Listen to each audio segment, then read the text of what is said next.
आज की इस वीडियो में भाई हम लोग बात करने वाले हैं कि आप लोग ये तो ज़रूर जानते होंगे कि हमारे पास कई तरह की मेडिसिन होती हैं। कुछ मेडिसिन हमारे पास जो होती हैं वो होती है हमारी कि बहुत देर में वो अपने एक्शन को शो करती हैं और इफ़ेक्ट को शो करती हैं, और कुछ जो होती हैं हमारे पास वो हमारे तुरंत एक्शन को शो करने लगती हैं। तो क्या आपको पता है कि ऐसा इन दोनों मेडिसिन्स में क्या होता है, जो एक का तो एक्शन स्लो हो जाता है लेकिन जो दूसरे का एक्शन है वो बहुत जल्दी फास्ट हो जाता है। इसके लिए आपको 2-3 टर्म समझने पड़ेंगे, ठीक है। तो सबसे पहला जो हमारा टर्म आता है वो होता है हमारी इमीडिएट रिलीज टैबलेट। अब इमीडिएट रिलीज टैबलेट जैसे कि नाम ही से पता चल रहा है कि हाँ, ये वाली जो हमारी टैबलेट होती हैं क्या होती हैं, ये हमारे स्टोमक में जैसे ही जाती हैं ये तुरंत डिज़ोल्व हो जाती हैं, और जैसे ही ये डिज़ोल्व होती हैं स्टोमक में, ये क्या करती हैं, इनके अंदर जितना भी ड्रग होता है, एक्टिव फॉर्म में जो ड्रग होता है उसको वो रिलीज़ कर देती है, जिसकी वजह से हमें तुरंत एक्शन मिल जाता है, एक फास्ट एक्शन मिल जाता है। लेकिन हमारा जो इफेक्ट है वो ज़्यादा देर तक नहीं रहता है इसमें।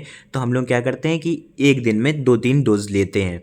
और वही अगर हम लोग बात करते हैं एडवांस फॉर्म वाली ड्रग, जो मतलब कि एक दिन में हमारी एक ही बार ली जा रही है, अगर वंस इन अ डे ली जा रही है, ओडी ली जा रही है, तो वो फिर कैसे वर्क करती है। तो आप लोगों को बता दें, जो हमारी कंट्रोल रिलीज ड्रग होती हैं या जो फिर हमारी सस्टेन रिलीज टैबलेट्स होती हैं, जो कि हमारे 12 से 24 घंटे तक का असर शो करती हैं, वो हमारे एनडीडीएस पे वर्क करती है। अब एनडीडीएस में भी क्या होता है, एनडीडीएस मतलब नोवेल ड्रग डिलीवरी सिस्टम, ठीक है।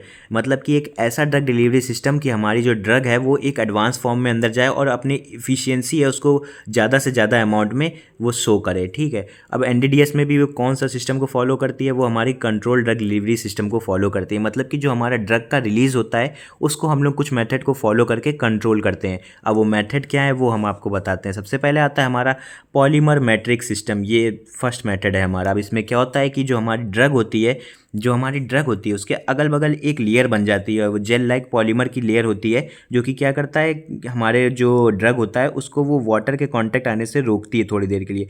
जो हमारा वाटर होता है फिर क्या करता है, वो धीरे धीरे हमारा पानी इस ड्रग तक पहुंच पाता है, जिसके वजह से जो हमारी ड्रग होती है वो धीरे धीरे अमाउंट में बाहर भी आती है। और इसी वजह से जो ड्रग का जो हमारा रिलीज होता है वो धीमे होता है, लेकिन जो हमारा जो इसका इफेक्ट होता है वो लॉन्ग लास्टिंग होता है। मतलब कि 12 से 24 घंटे तक इस ड्रग का हमारा इफेक्ट रहता है। और वही बात करते हैं अगर हम लोग अपने दूसरे मेथड के बारे में, तो दूसरा मेथड जो होता है वो होता है हमारा कोटिंग टेक्नोलॉजी का, ठीक है। जो कोटिंग कर दी जाती है, मतलब कि कोई मेडिसिन है हमारी, अब उसमें हमने किसी पॉलीमर से कोटिंग कर दी, और अगर ये कोटिंग हमारी थिक होती, यानी कि अगर हमारी एक मोटी लेयर में अगर कोटिंग करी गई है तो जो हमारा ड्रग का रिलीज़ होगा वो स्लो होता है।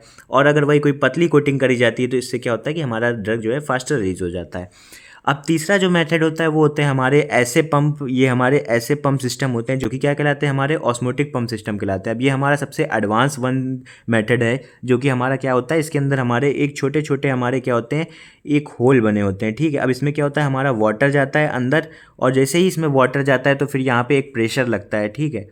और यहाँ पे जो प्रेशर लगता है उसी की वजह से हमारे थोड़े थोड़े अमाउंट में जो हमारी ड्रग होती है वो एक कांस्टेंट अमाउंट में बोल सकते हैं कि हाँ रिलीज़ होती है। और इसमें भी जो टाइमिंग होती है वो 12 to 24 आवर्स होती है।